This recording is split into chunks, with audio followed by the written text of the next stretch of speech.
Awesome. So I guess I'll jump straight into it then. Oh God, what do I do for my introductions? Oh, okay, I remember. Hang on. Okay, I remember. Hang on. Our guest today joined YouTube on January 14th, 2013, currently sitting at 56.3 thousand subscribers with over 3.2 million views. It is none other than SolePorpoise. How the devil are you, sir? I'm great. Thank you so much for having me on. This is very exciting. Took me a hot minute there to remember how I start this off. Shake off the rust. But exactly, we're getting there. I've got some dust on my microphone and stretching the vocal cords and such, but I can relate, piece by piece. Right. Speaking of which, you actually released a video not too long ago from the date of this recording, looking at your channel. It was a couple of weeks ago, the problem with nostalgia. How did that go? Because there was a few months in between that video and the previous one, which was, well, there was a couple of re-uploads, I think. But yeah. How was that releasing that video? It was good. I mean, the thing now is like, I feel that YouTube is kind of changing its, I mean, everybody complains about it. It's there seems to be like just a cultural shift in what kind of content people are looking for, from what I can tell. Mm-hmm. So, a little bit light on the views, good positive reaction to it, but, it was no hostility in invoking God of War sucks video. So, I did miss that a little bit, but, it's definitely a positive reaction. And, I want to say, for me, a few months gap is pretty damn good. I don't usually do that well. Well, that was a justifiably long gap between the video game criticism terms and the God of War, which that God of War video is almost 3 hours. So, sure is understandable. Yeah. And what were those trends that you just mentioned? You said there's been a cultural shift on YouTube. What do you mean by that?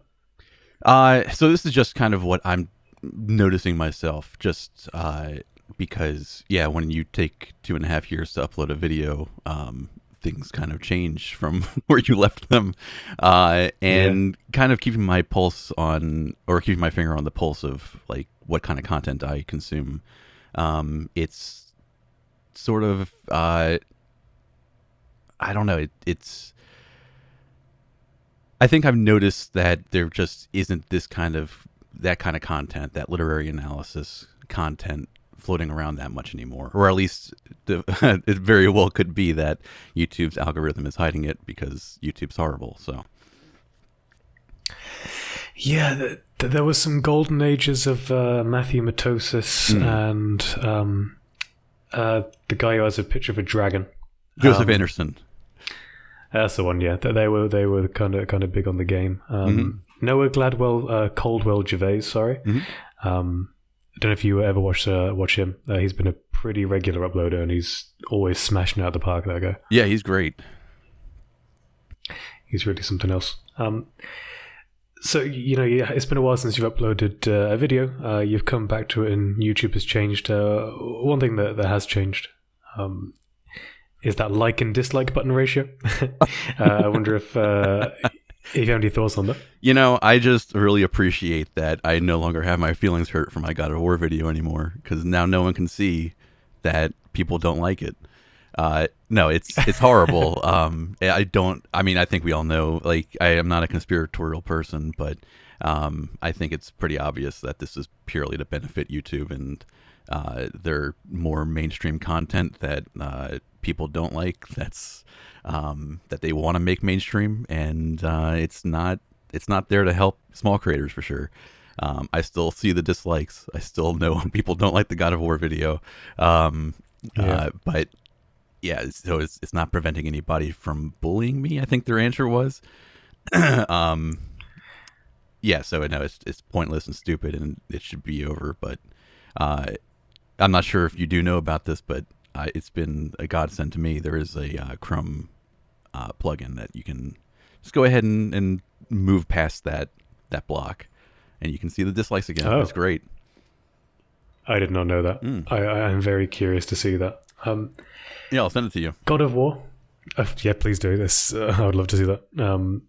The God of War video said that it some feedback based on your discussions in that. Do you want to give us a rundown of kind of what you're seeing on that? You just like the comments and reactions? Yeah, because you said it had a bit of a negative reaction some way. Maybe not. I don't want to say negative, but some people have quite strong opinions that kind of went against yours potentially. Yeah, no, definitely. What were you seeing? Yeah, like so. That was just, I knew it was coming. Like, I wasn't going into that being like, this is gonna blow everybody's mind, and everyone's gonna change their opinion, and everyone's gonna think that God of War actually isn't the best game of all time. I think IGN rated it. Not bitter or anything, not noticing that or sulking, but it was definitely something like, it was just, I have this platform, I have this ability to kind of communicate my thoughts on things, and I'm just seeing this constant praise for this game that I just don't understand. And I think that's part of why it took me so long to make the videos, because, or I know it's why it took me so long to make the video. It's because I couldn't get my hands around what people actually liked about it, and I wanted to present it. I wanted to steelman it, present an actual case for why people liked it and why it wasn't appealing to me, and I just couldn't do that. I still can't wrap my hands around what the point of that game is, even after working 2.5 years on it. I can wrap my hands around, the director's involvement in making it what it was, but certainly not the point of the game. Sorry, you're going to get downvoted on this video now, so I apologize for that. No, you go for it. I'm very interested to hear kind of. It's very interesting to see this game that is somewhat critically acclaimed, and particularly for its story. I think a lot of people were very invested in the characters and the story it was trying to portray, and people can get very vitriolic in some regards when someone kind of goes against the grain on that. But yeah. Did you ever, looking back on that, I know it's been almost a year since you've made that video. Are you able to pinpoint exactly why it is you didn't like that game, or are there any things that really jump out to you as to what it was that kind of didn't grab you for that series?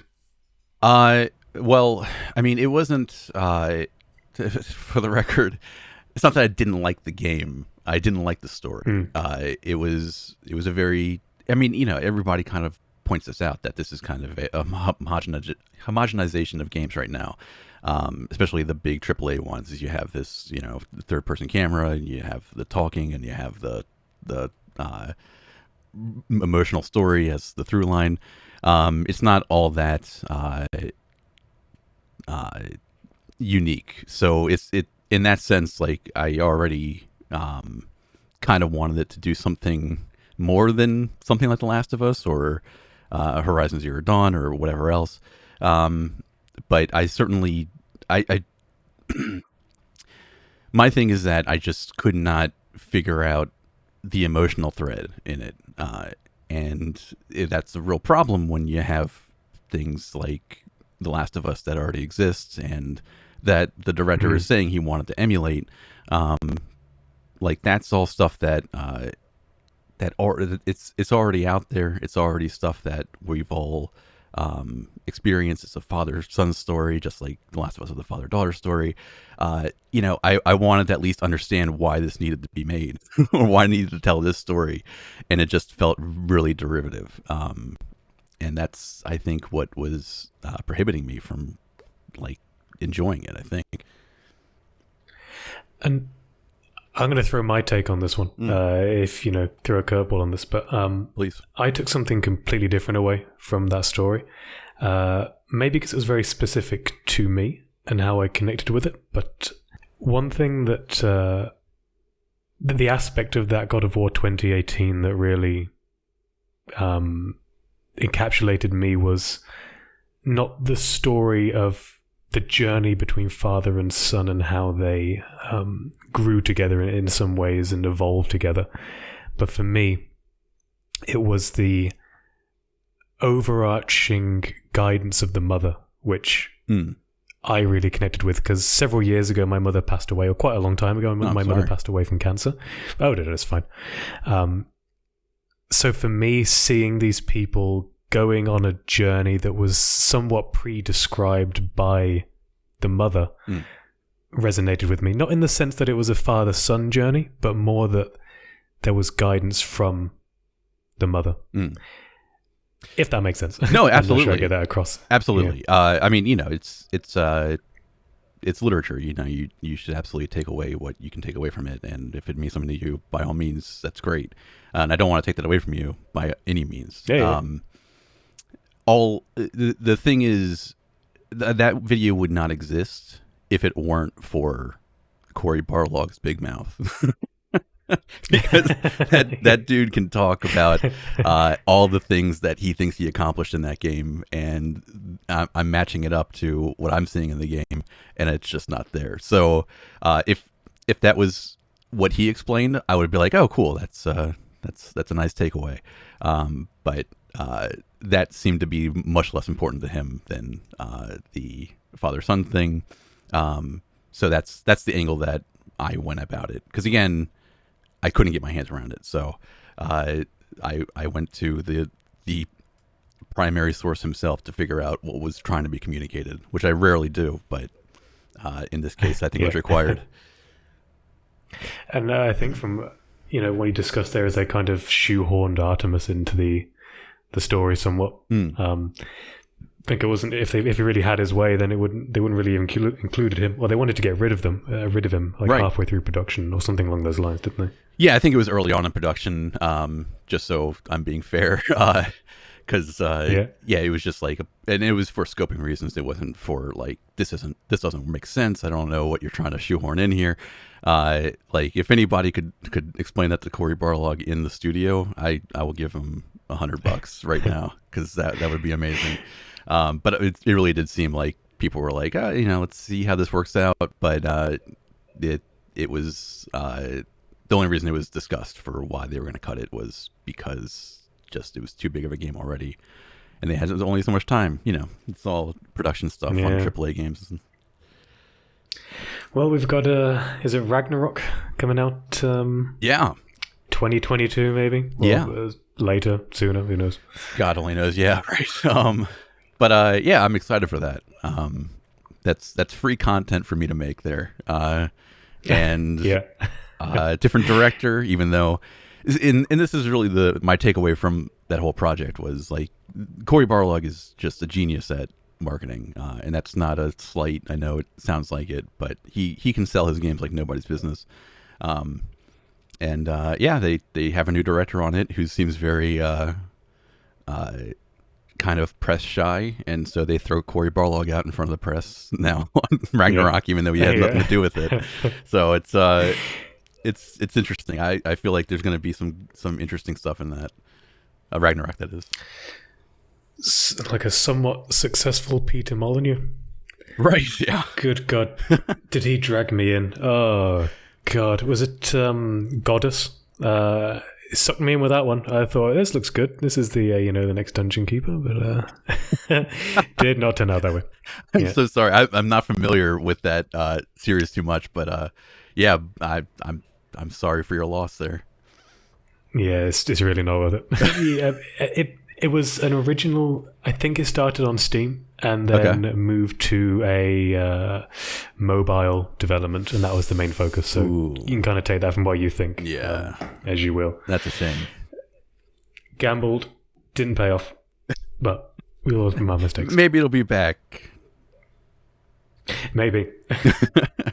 Now, when I do these chats, one person said to me many moons ago, don't brown nose, no one likes that, and it can come off in the wrong way. But I'm afraid I'm going to have to go hunting for treasure here, Mr. Porpoise, because some of your videos have been absolutely fantastic, and I was trying Thank you so much.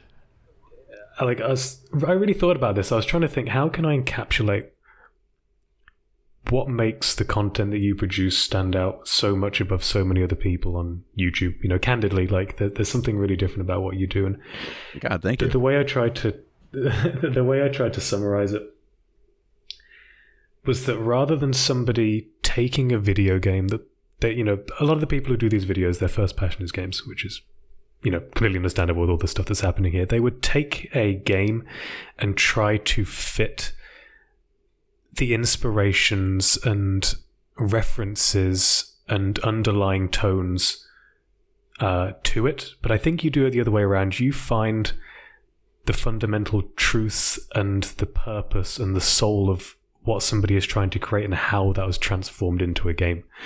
And wow, I think that's what makes you unique. That's the best way that I could describe the content that you make on your channel. Well, thank you very much. I genuinely thought about that. And that was the best. And I've never thought so much about Jackson Pollock. Like after Ex Machina. I was like, well, I can see how it's the subconscious combining with the conscious, and how does he know when he's really finished? Because his conscious tells him, which is his subconscious. Yeah, right. Yeah, like that one got me. Oh, that's awesome. Did get me. Yeah. In fairness, that's all stuff that I think is certainly not my take, but just a historical understanding of it all. But yeah, no, I definitely appreciate it. Because that's what I think is like not necessarily missing from YouTube. Because again, there's great content creators that you've already mentioned that do this kind of thing already. But it's certainly not. I think it's not the standard, if that's fair to say, for video essays. There's a lot of like, great storytelling, and this isn't a knock on other creators at all. It's just an observation that there is a lot of like a diary of their experience with the game, and that's great. But yeah, no, I think that literary criticism applied to games is really what I got into it for, because it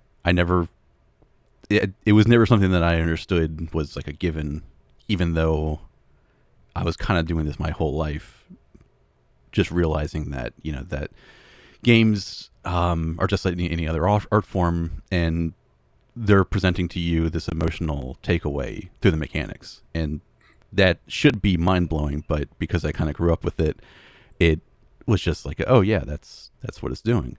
And it certainly wasn't that sophisticated when I was 11 years old thinking about this, but it was definitely something that was just on my mind, that, in Metal Gear Solid, when you're being tortured and you have to pound the circle button to get out of it or to survive, that's kind of relaying to you the stress that Snake's feeling. And that's a really like small example, but being able to relay that kind of stress to the players it's insane. It's just so cool.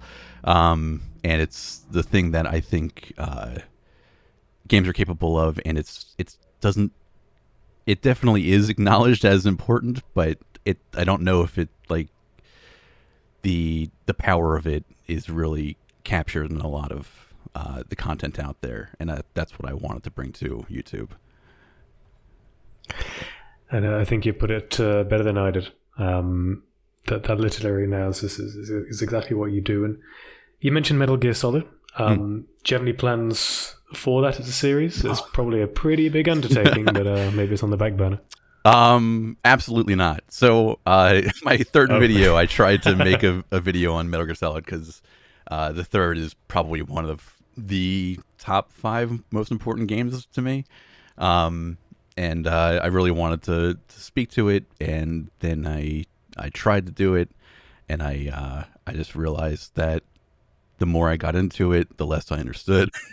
So, I plan to. I mean, if I was going to do a Kojima game, it would probably be Death Stranding, because I think that's a much more compact story. It's not this huge lineage of details upon details with PlayStation Portable games and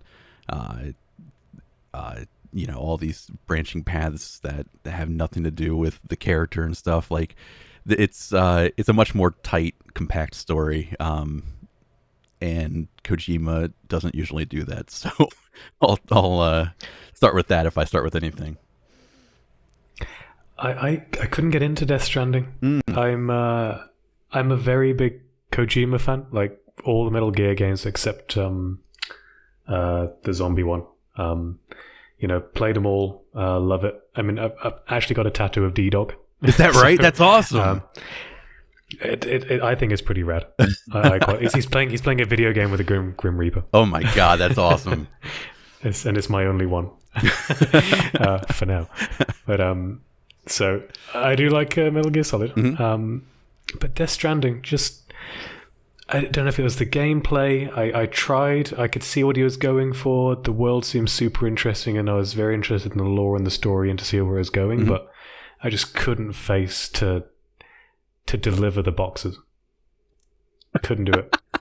When you put it like that, yeah, no, I think that's completely fair. It's not an easy sell, especially like I just started replaying it. Maybe not just started replaying it, but recently started replaying it.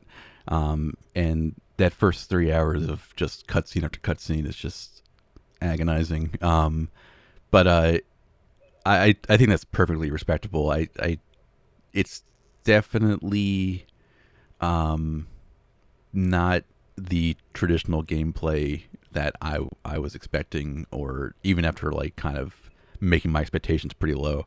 But I do think that the story is interesting enough to compel me to keep going. And for the record, I've never beaten it. I got to the last hour and a half, I think, and I was told that I've got an hour and a half of cutscenes left. And I said, okay, I'll get to that. And then I put it off for a year and a half, and then I was like, I got to replay that. Go play it again. I'm the opposite. I love those cutscenes, like an hour-long cutscene. Really? Fabulous. I'll go on YouTube and watch Metal Gear Solid 4, the movie, and it's like 12 hours of cutscenes. I'm like, yep, here we go. Are you serious? Let's go for it. This is insane. Yeah, you're an anomaly. I've never met somebody who said this. Well, we exist. We're a rare breed, but I'd love it. I mean, yeah.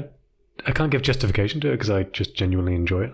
Because it's just the expedition dumps of explaining all the stuff that I guess from a Kojima game doesn't make sense for 5 hours, and he's like, here's how everything ties together. It's like, oh, okay, that's interesting. Sure, yeah. No, I mean, I'm not knocking it. I think whatever people get out of games, that's great. I personally would prefer gameplay over cutscenes if it can be presented that way, but I have no problem with a long cutscene, as long as it's necessary. As long as it's necessary. I have some specific things I would like to ask from some of your videos. And this is, I don't want to come off as trying to ask you a question from a video from like 5 years ago. So, we'll see how I can give do. You some leeway. I was watching with your Mass Effect videos. You make a lot of strong comparisons between biblical stories such as the seven-headed beasts fighting wars against God and the races uniting. With those comparisons, how did you identify those similarities? Because from my perspective, I'm thinking, does he know a lot about the Bible and happens to play Mass Effect, or he's played Mass Effect and he kind of recognizes some biblical stories, or was there some form of connection that you managed to make through research? How do you go about making these identifications? Well, I think for the Mass Effect one in specific, I just kind of like lucked out.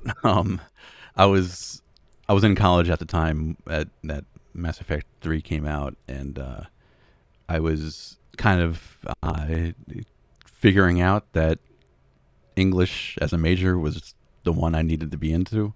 And because it was just like a mind-blowing, like I've never been in a situation where I've just absorbed information like that and realized that there was this whole new world open to me where art criticism was like its own art form. Because I just didn't know about it. And so I had just taken a Bible and as literature course, so I had read the Bible, so it was definitely on my mind, and I was also taking a class that kind of hit on certainly not the biblical stuff specifically, but certainly the cultural impact of the idea that God is dead, that whole Nietzschean premise that society is just kind of, and you can kind of see this in my early videos too, like pretty consistently, that that whole like I'm not going to say the French word because I get yelled at in comments, but that period of time where we were kind of realizing that science can explain a lot of these things that we thought was unexplainable except by the supernatural. During the early 1900s and late 1800s, that whole period. Renaissance. No, the fin de siècle. That's that's look. I've looked it up on dictionary.com, and that's how they pronounce it. So I'm not going to get yelled at for that again. But if you just said that, I wouldn't have said anything because you made a deal out of it. I'm sorry. Yeah, that was my own doing. So yeah, like that period where just that end of the era of where God was kind of explained for everything, and science was taking over. That was extremely interesting to me, and I was taking a course in American realism, and that stuff all like just clicked with me. And so when playing Mass Effect 3, I was just kind of had that in my mind. And as I was going through it, I started just recalling the other stuff that I had taken in like the Bible literature class, Bible as literature class. And it just started to click for me as well. So it was just like this really lucky happenstance that I was just kind of absorbing this information that I think is present in that game, and it's definitely something that moved the hell out of me by the time I beat that game. And this is also a controversial opinion, apparently, that I prefer the non-director's cut of Mass Effect 3's ending to what they replaced it with. I can't remember what they replaced it with. I'm trying to think when I originally played it. So you have 3 choices at the end, and you just had to pick between one out of 3 things to happen. Yeah. I can't remember how that changed with the director's cut. I don't think that changed that too much. It was just they gave you a lot of exposition. They told you about like the beginning of the Reapers and stuff, and it was just I was just kind of losing the thread by the time I was like finished all that exposition dump. It was probably like, I don't know, they added 10, 15 more minutes of exposition with a Star Child, just kind of told you where everything came from. Okay, and I think with the Leviathan DLC as well, that probably explained quite a lot. Yep. Yeah. And that all kind of like interface or interacts with what the Star Child is explaining to you. So I don't know. There were some things that certainly made my take more impotent, but I still think it's certainly present. Looking at your Mass Effect video, and I watched your Mass Effect video, and I watched your Last of Us video, and I feel like they drew some similar comparisons. They talked about similar things, a sense of kind of a loss of humanity in a way. Mass Effect being these different races, the 7-headed dog uniting to see the end, fight the end of humanity together against a common enemy. But with The Last of Us, it feels like the world is losing its humanity. I think you described it in your video. What do you think is the most realistic visualization of that? Do you see humanity uniting as in the biblical stories in Mass Effect to fight for humanity, or do you feel like it would be more of a Last of Us situation where humanity could lose itself? That's really interesting. I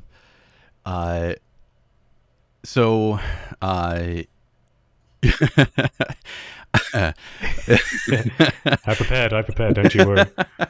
Well, yeah, no, I certainly would have been the optimist before the pandemic, but things seem to be changing for me. But no, I think the Mass Effect certainly was inspired by Star Trek, which is something that I just watch as like comfort food at this point, just to get some optimism about where we're headed and stuff. But I think The Last of Us, especially after like Last of Us 2 came out, people have been kind of united on saying like, oh, The Last of Us 2 or Last of Us wasn't as interesting, but Last of Us 2 is more artistically engaging. And I certainly agree with that. But I think it also diminishes what The Last of Us was accomplishing, because I think The Last of Us was speaking to this very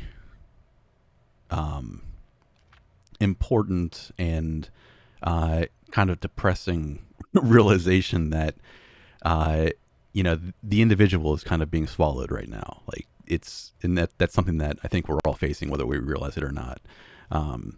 Individualism is just something that with technology, with us being like an analysis for the algorithm, where you have the metaverse on the horizon, which makes me sad. It's definitely like not as important, that individualism, and I think that's really what that game was about, because you had that very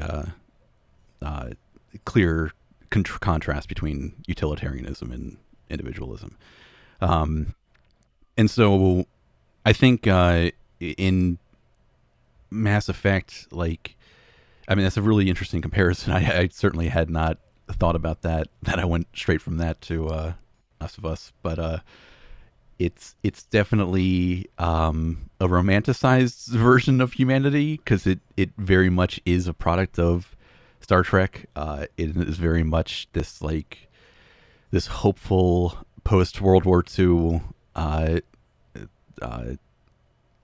artifact that just says, oh yeah, we're beyond killing each other and hating each other, and we're here to work together towards a larger goal now. And clearly that's not true right now. And in many respects we seem to be regressing, but yeah, like to answer your question, I don't know. I think there's probably an in between, because I think what The Last of Us is identifying is definitely a real problem that we're kind of having to come to terms with, whether we realize it or not. And I think what Mass Effect is going for is definitely just this kind of antiquated point of view. So it's definitely facing the past, whereas I think The Last of Us is kind of forward facing. And I think to kind of add on to that a little bit, is you talk about the loss of individualism. I would think about it more as becoming more disposable. Maybe that's a secondary effect of the loss of individualism, where people are being viewed more as an asset than as an individual. Like, look at housing, for example. Like, housing is now considered an investment, right. And before it wasn't that. It was a it was a human right, basically, to have housing. But now it's, I need to invest in housing. It's not, I need a place to live. Which, right. I think that kind of summarizes it for me. Really, is a change of priorities in the landscape. Yeah, it's you're absolutely right. Thanks, HGTV. And speaking of Star Trek, I must say I haven't really watched it, but I think, taking from what you said earlier, are you more of a romanticist or a realist? Man, that's wow. You're getting very close to what I'm working on my next video, actually. So yeah, I would definitely consider myself a realist. But I think my takeaway from at least American realism is it's this recognition that there is this need for romanticism. It's not like it's not a reaction to the movement like Romanticism was a reaction to neoclassicism. It's this recognition that there's like this human instinct, which is a very, I think, real acknowledgement that realism picked up on, that just it recognizes that it needs to romanticize certain things, and so it's kind of a paradox in that sense, because it recognizes that these things aren't real, but it's I think I probably cheated on your question, but I think that's where I land myself. I mean, you could also argue kind of nostalgia. You made your most recent video about nostalgia. Kind of maybe nostalgia is romanticism of the past. Yeah. We can look at the past in this romantic lens and change our view from the present realism. Yeah. But speaking of isms, what do you think the next ism is going to be? Oh, man. What's the next big ism on the horizon? I have no idea how to answer this question. What exactly can you elaborate on the question?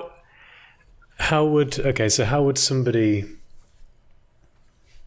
if somebody from 50 years from now was looking back on the current time period that we're living in, how would they describe it? We've got romanticism, realism, and all the other isms. What do you think would, or maybe not make the ism, but what would you see as the defining features of our current time? Well, yeah, that's a really interesting question. I think it goes back to kind of what I was getting at as far as the loss of the individual, because that, I think, is something that we're seeing the effects of right now. I think this is why some things are as violent as they are right now, which is, I wish I could say that's an exaggeration, but sadly I don't think it is. I think in I'm specifically talking about Western society, so just to be specific, but I do think that, like, this is why you have so many harsh reactions to things like, mask mandates and stuff, and it's primarily because of this clash between what's good for society versus what's good for the individual. And I think there is an overreaction, because I think it's just more ground being lost to the individual, and it's something that, for the record, I'm really sympathetic to. I'm not screaming at clerks or anything, and I'm certainly wearing my mask everywhere, but it's certainly something that I think is a symptom of a larger problem. So I think as I don't think humans were ready for this, as much as literature and science fiction was kind of prepping us. I don't think we were ready for this level, and this the rapidity of it all, because it's happening fast. I think you could also, I feel like I'm saying that phrase quite a bit here. I feel like all these questions are mingling together that I have written down. You can make the comparison between the individual and the collective. So how I'm viewing this is kind of the individual is our natural virtue. I think you had a video about talking natural and artificial, but maybe the collective is more of the artificial, where we know that we have to make individual sacrifices to achieve something as a collective. And maybe this has demonstrated that our natural virtues of individualism, and smaller units, as it were, is somewhat trumping that of the artificial massive collective of, say, the country or globalism, in some senses. Gotcha. Speaking of those virtues, which ones do you feel you hold stronger? Do you feel like your natural virtues are stronger than your artificial, or your artificial are stronger than your natural? Gosh. You didn't expect these, did you? No. I should have rewatched my Last of Us video. No, I think I think it's pretty. I think I'm certainly somebody who would have artificial virtues above natural, but it's. I think I think the real problem that was identified in something like The Last of Us is that there's no real good answer for some of these questions, and I mean, I would, I'm definitely very sympathetic to having this recognition just to more clearly define natural virtues, because it took me a minute to remember what they were. Yeah, for me, it was natural virtues were the ones that come instinctively to protect oneself. So I took it as independence, health, survival, self-fortune, that kind of thing, where artificial was more community, right. togetherness, that kind of thing. Right, yeah. So yeah, I mean, it's definitely like, you know, we're torn between this this dual nature of civilization and humanity, and yeah, again, I'm very sympathetic with natural virtues, and the thing is that I don't like my Last of Us video, for the record. Oh, really? Yeah, I think that's one of my weakest ones. Just because I did not talk about, as far as I remember anyway, I didn't really talk about how the gameplay interacted with the meaning of the story, and I think there's a lot a rich, you know, a bunch of examples to pull from for that. But I just didn't do it, which is why I think I might have overdid it on my God of War video. But yeah, so that was my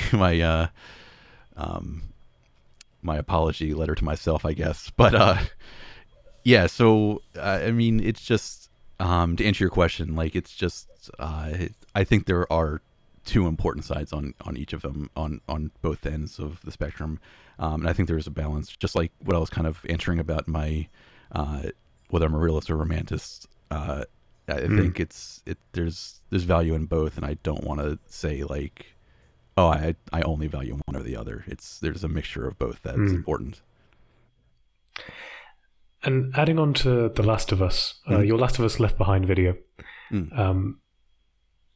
one thing that resonated with me with that, and near the end you said, we should live for what we have. I wanted to ask, what is it that you have that you live for? What is it that drives you? Man, I mean, it's not going to be anything special. It's just going to be pretty cliche: friends, family. I mean, those were the things that I had in mind, that I could just make sure that I wasn't speaking out of my ass when I was writing that script.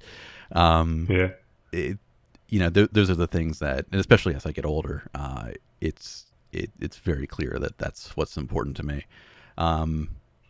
So yeah, it's nothing that interesting, but it's certainly something that's important. Well, I wouldn't say it's cliche, because it is important, and it may be a common answer, but I suppose you could argue that's something that speaks volumes for all of us if it is a common answer. Yeah, but those are the most important things. Definitely, yeah. You've done many videos. You've done Mass Effect, The Meaning of Life, looking at biblical stories, analyzing The Last of Us Left Behind, the subconscious influencing the conscious in Ex Machina, many different things that you've done videos on. Have you identified how your perceptions of things have changed, or how your mentality may have changed once you've finished these products? Have you come away from something and thought, man, my outlook on something has really changed because of this product that I've made? Yeah, virtually everyone, actually. It's not entirely surprising, because I think this is the English or literary analysis is very much just it's a study of the humanities, and so I think there are literary analysis gets a bad name, I think, because it's so inundated with bad faith interpretations, and so I don't blame people for thinking it's silly or a fool's errand or whatever. But I do think that when you actually approach it in good faith and you go about it and research this stuff and find something new for yourself, because that's really my standard for when I'm finished a video, is whether or not I can say I learned something for myself from it. It's a really moving thing. The only one that I wouldn't say I got that out of was my most successful video, which is the Bloodborne video, just because that was so nihilistic and depressing. But that was more of like I think kind of a historical interpretation, more than it was a literary analysis. Like, I didn't want anybody walking away from that video being like, we're all doomed and it's all pointless. But I did want people being able to appreciate like what was going on in it. And so it's very to answer your question, I think I don't consider my job done unless I do come out with that outlook. What was in the if I'm wrong here, if I'm remembering this wrong, but in the biblical stories with Adam in the garden, he ate from the truth of knowledge, but he was essentially kicked out before he could eat from the truth of immortality, because that was what separated God and man, was knowledge and lasting life. Yeah, I mean, I think maybe some pedants might correct you there and say it wasn't like that was more of a concern that God had, that man would eat from the tree of life, but it wasn't like something that man was like, I'm going to do next kind of thing. But yeah, that was basically the gist of it. Okay, I'm glad you confirmed that, because I was thinking about that like a week ago. I was like, did I remember that right? Gotcha. Because I went to go see the Sistine Chapel. I was on holiday, and I was like, I remember that video. Oh, that's awesome. That's really cool. Yeah. Managed to sneak a picture even though you're not supposed to. Oh, nice. Good for you.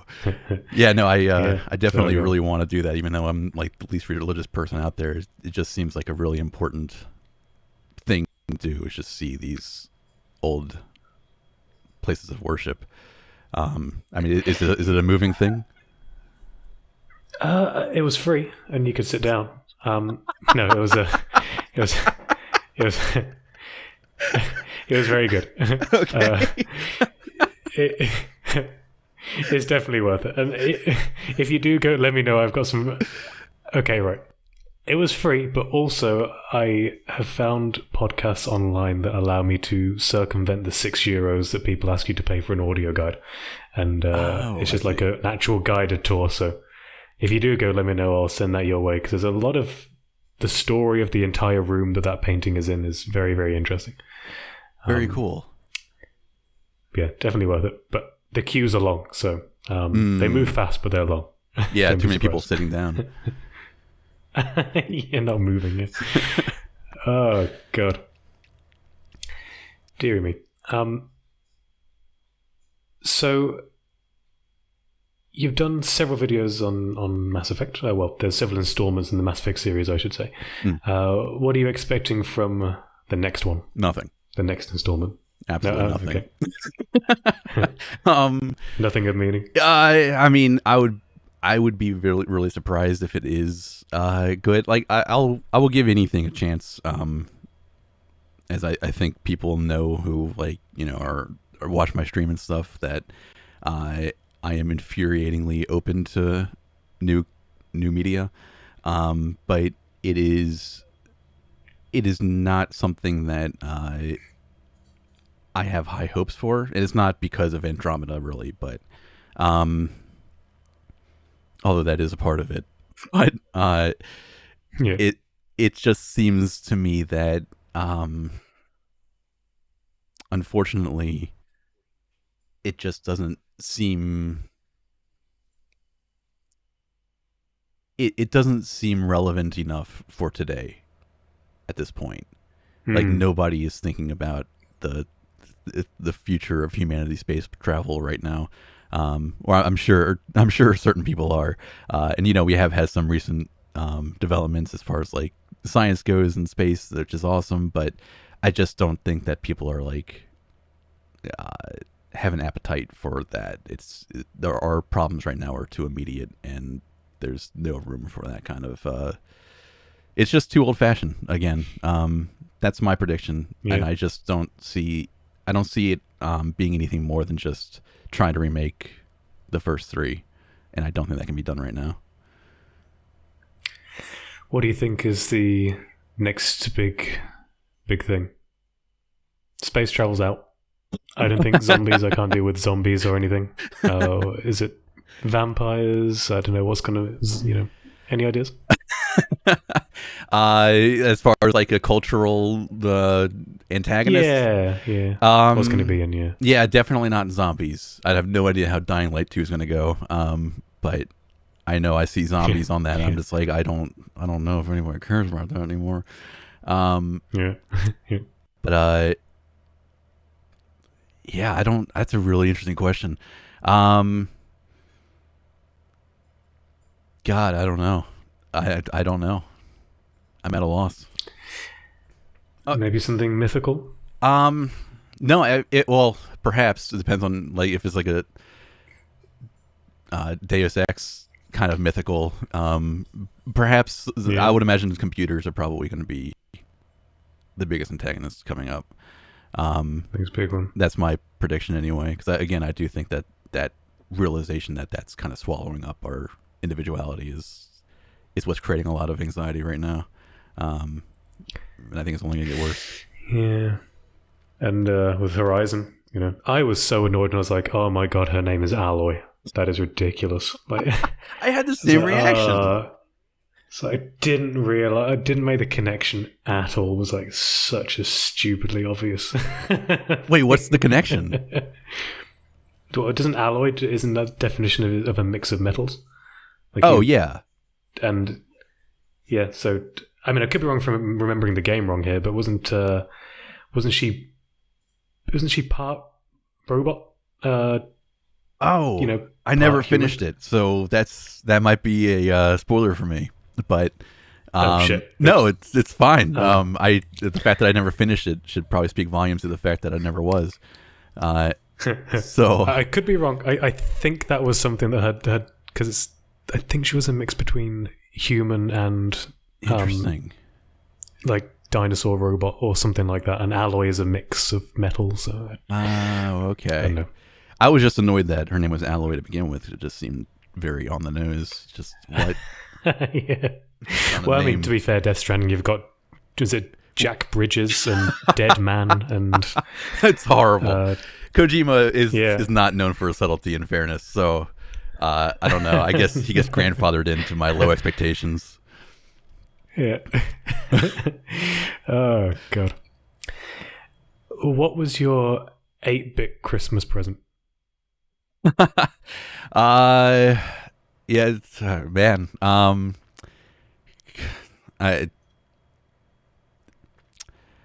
SNES. I hate to be cliche again, SNES. But yeah, like that was. I remember. I was like, I think I was 5 or something, 5 or 6, and I remember opening that, and it was for me and my brothers. But that was just like, it just blew my mind. That was just, and not only that, but it was just really important as a development thing for me to figure out my love for video games, because the NES was a goddamn nightmare. That thing was so hard, and I could not wrap my brain around how to not die in that. But the SNES was a little bit more forgiving as far as that library went, and yeah, it was definitely important for me.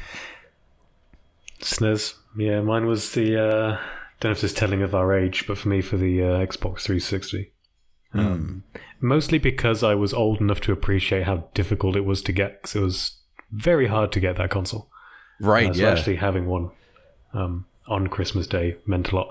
Although I did feel a bit gypped when I like finished Perfect Dark Zero in like a day. I was like, this is not worth 40 quid. Like at that age, I could realize the value of a pound. Still fun though.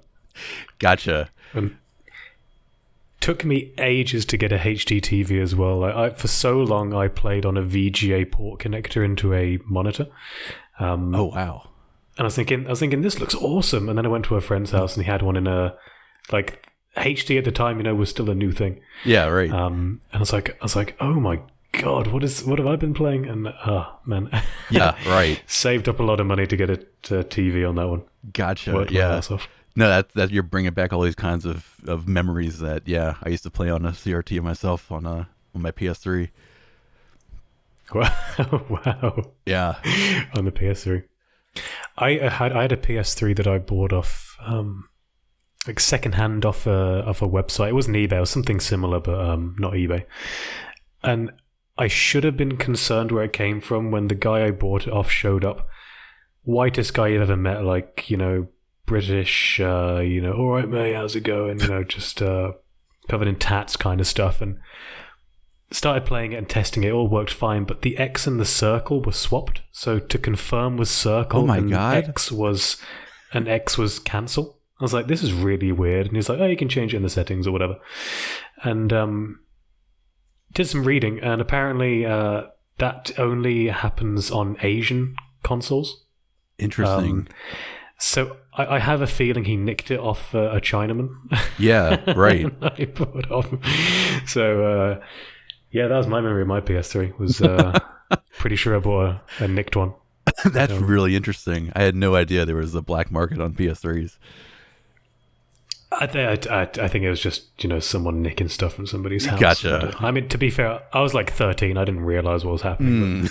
But, sure. Till it was too late. Right. Yeah. It was a good price. Good price. Did you move on from that experience? Do you know where the circle and X buttons are now? Do you ever have like an old memory? Yeah, like muscle memory. It was more at the time. It took me ages to get used to, and it still kind of happens in some games. I think Genshin Impact, if you played it on the Genshin Impact now, if you played it on a PC, the circle and the X are the wrong way around, or like for us, because it's an Asian demographic game, and they have the other way around. Really interesting. So, wow. If that's still the case, I only tried to play that a while ago. Gotcha. If that's what's happening, that's why. It's something cultural, like the symbols mean something, I think. Yeah, that's really interesting. Hey ho. Any plans to jump back into Twitch on a regular cadence anytime soon? I mean, not anytime soon, unfortunately. I was doing it with my buddy Dr. Lord Faust, who has a YouTube channel himself, who's terrific. And I just kind of had to hang it up in October because of, maybe it was November, just because it's just, life's too ridiculous right now. So for the foreseeable future, I don't have any plans to get back into it, but it was definitely a blast while it lasted. So. And what's going on in life right now? What's keeping you busy? Just work.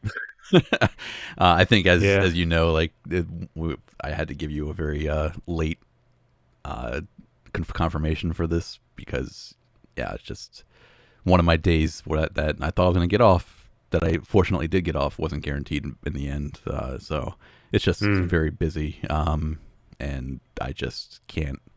And that's really the problem. Is like creating videos. It's definitely something that it's definitely time intensive and a lot of work and everything. But I can do it when I'm in a sour mood or a little beaten up from the day. I can still write a script. I can still record. And I can do that in little chunks. But doing a 4-hour stream, having energy, isn't as easy. It's not as I guess flexible as just creating content. Yeah, I hear you. Like, back when I was making content quite regularly, it was doable when I had a shift-based work pattern, like 9 till 5, whatever, clock in, clock out. But when roles change and you end up taking work home sometimes and things stay on your mind, it's difficult to get in that space to do what you got to do, you know? Right, especially now where like it's just assumed that if you're working from home, you're on the clock all day. Oh God, I've had to actively take steps to like just shut off at the end of the day, turn off notifications, remove Slack from my homepage on my phone, like bury it away. Yeah. And you know, it's genuinely it's tough. You know, it's an interesting dilemma. I don't think many people have been in before with this. You know, exacerbated because of COVID, because a lot of people are working from home. I think it's kind of new to a lot of people having to juggle this kind of lifestyle. Yeah, right. It's another cultural shift here, and I don't know how people are reacting to it well, or how well they are reacting to it. It certainly seems like a lot of people are just up and leaving, so don't know how sustainable just it is. Coasting along. Yeah. Did your job have you working from home, or are you an office guy? Yeah, no, I'm working from home right now, so yeah, it's great in the sense that I don't have to commute to Baltimore anymore, but it's again also really bad that you can't unplug really easily. Why are you called SolePorpoise? Man, I created that name, and I feel like speaking of cultural shifts, I feel like the internet was a little bit different back then. It was a little bit cuter and friendlier, and you know, you had it was less stress, and so you can come up with a little cute pun name. I had it between that and oh god, I forgot. It was some other, and like I got called out because it was another the sea mammal, and I just couldn't get away from it for some reason. But I just landed on SolePorpoise, and because I thought it was cute. That's really the extent of it. Well, it was 7 years ago, your first video, maybe closer to 8 as well, so understandable. Right, yeah. Oh, man, that's great. I was watching your most recent video, came out 2 weeks ago, where you were discussing the problem with nostalgia, and I got to about the 17-minute mark or so, and I jotted down on my Google Docs I have here with my questions. What are the stories from your childhood that you want to pass on yourself? And then about 5 minutes later into the video, you said, this is not the time or place for me to share the stories that I want to pass on from my childhood because it will detract from the message of this video. Yeah. May I ask, would you be willing to share a certain story that you wish to pass on from your childhood? Man, if you feel comfortable. I mean, it's not a comfort issue. It's more of I had like all of these things, and certainly getting the like. Okay, so yeah, one of the things that I like, because I didn't write them out, but I certainly was just like thinking about candidate stories to tell, because again, I think it is the message of that video is that, you know, these things are a part of us, and these memories are important to us, and the thing that I remember specifically from you know, that age, like between 11 and 12, where like, I don't know, you feel like you understand enough about the world, your brain's working different, and you just start kind of figure out who you are before the teenage angst comes in and makes you hate everything. Yeah. I think that was just a really important time for me, because that was the time where like I had saved up for a PlayStation, and it was I remember playing Command and Conquer, and like that was the first game that like just changed my life in a really substantial way, just because it made me realize like and this is only stuff that I understand in hindsight, but it just made me realize that there was this feeling being communicated to me where, I was, and the cool thing about Command & Conquer, this is how old I am.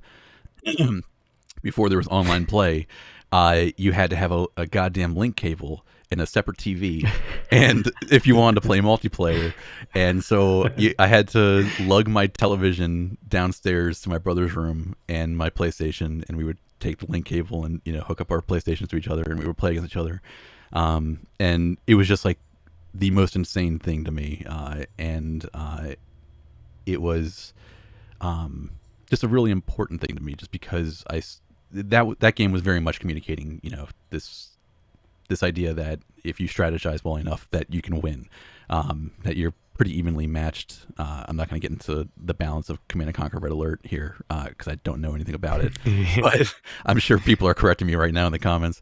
But you're pretty well evenly matched, and you have different strategies for each team, or the Allies versus Soviets, and the strategies were pretty substantially different. Like, and you probably get this in any RTS, any good one anyway.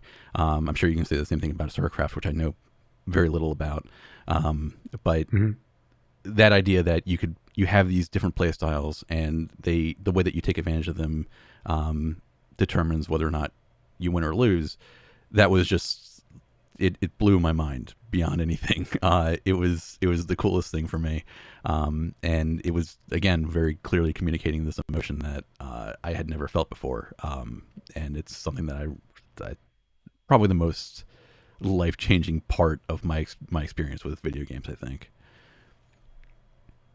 So the story of lugging down that TV, getting the cable, playing with your brother. Yes, sir. That's the playing as another human story. with where your wits are matched, and it was definitely something I look back on fondly. And everybody must be asking right now, who was the winner? Oh man, my brother's gonna hate me for saying this. I was usually like we used to have treaties where we were like no nukes, and then he would, by the end of the game, he would drag out. I would hear nuclear launch detected, and I would be like, God damn it, we had an agreement. Oh god, yeah, backtracker. Yeah, another virtue is teaching you. Exactly. I was like that with my brother when fighting games was our thing, and longest period of time he'd always beat me. He would always be it was Dead or Alive 3 and 4 mostly, maybe some Soul Calibur. He would always play nice. Jack Lee or Jan Lee, or I forget the guy's name, the whatcha kind of guy. Okay. I would always play the Ninja Gaiden dude, Ryu. Okay. The Ninja Gaiden. Sure. Long time it'd always be me, but then there was this pivot point where I started to win, and then I took over. Nice. And I always so okay, now I've been crowned the gamer now. Who were you in Soul Calibur? I played a lot of, I think there was Krillic. There was the Samurai,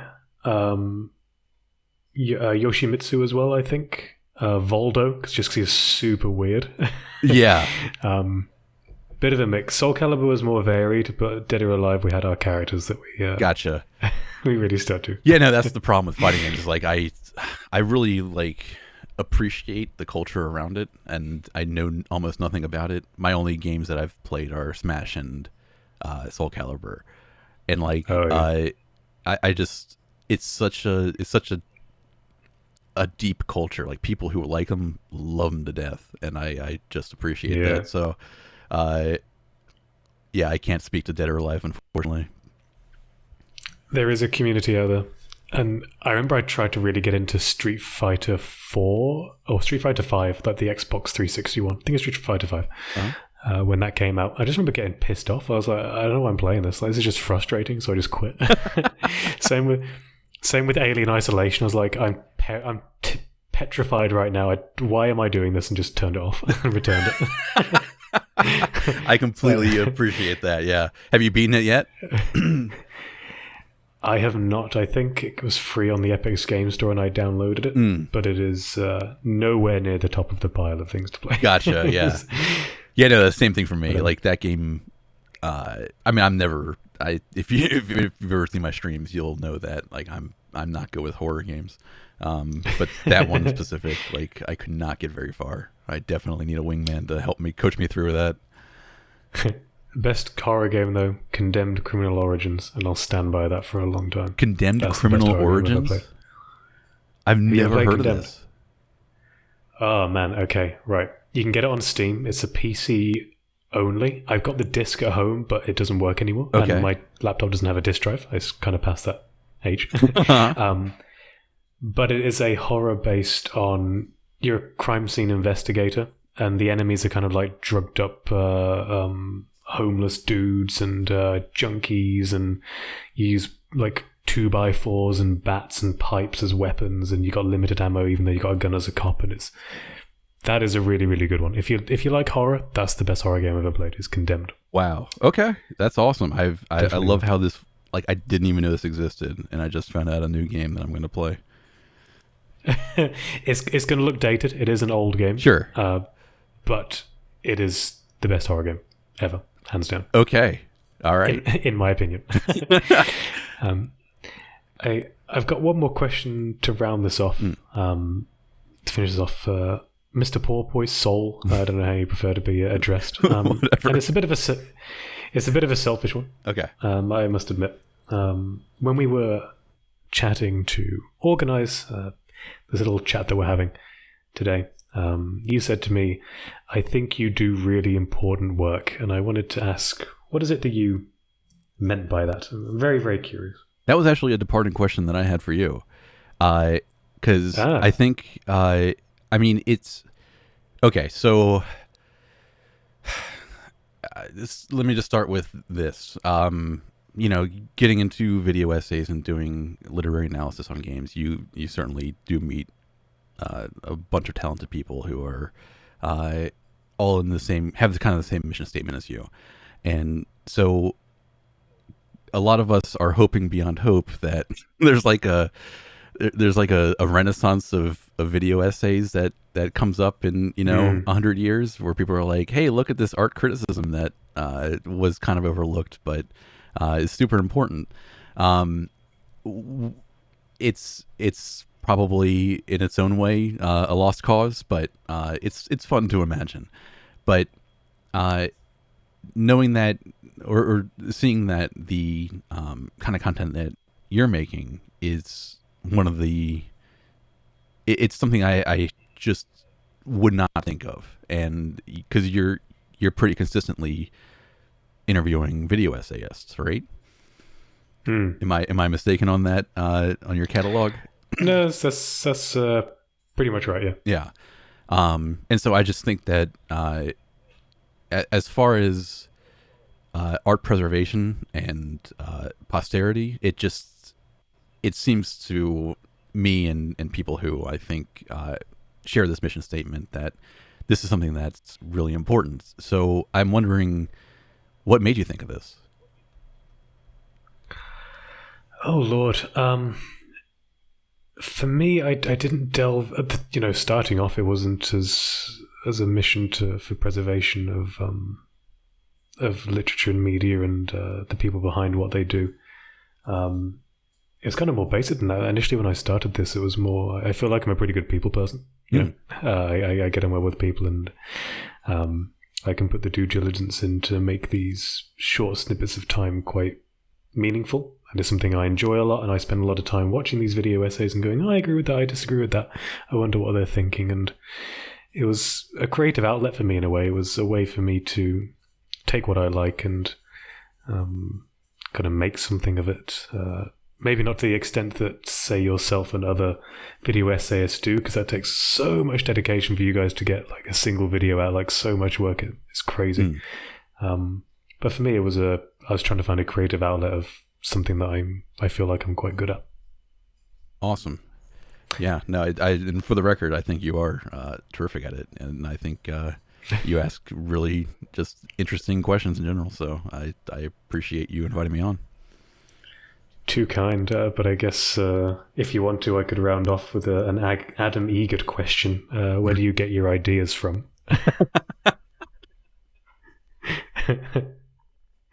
And I did have down here, what's your favorite Norm Macdonald joke? Because I saw you made a post about Norm Macdonald. Oh, yeah. Putting you on the spot. He was the best, man. Oh, my God. Yeah. It's what a tragedy. No, I'll happily answer that one because I can tell you hands down that if you ever look up his moth joke from Conan, Knew it. was that is, speaking of life-changing pieces of media, that really that stuck with me. So yeah, anybody should look that up who doesn't know what I'm talking about. Yeah, anyone listening, all of my 10 listeners, go listen to Norm Macdonald's moth joke and you'll love it. Yeah. But with that, Mr. Porpoise, thank you for your time. It's been an absolute pleasure. Yeah, and, same. We wish you all the best and can't wait for your next video to come out. Thank you so much. Thanks for having me on.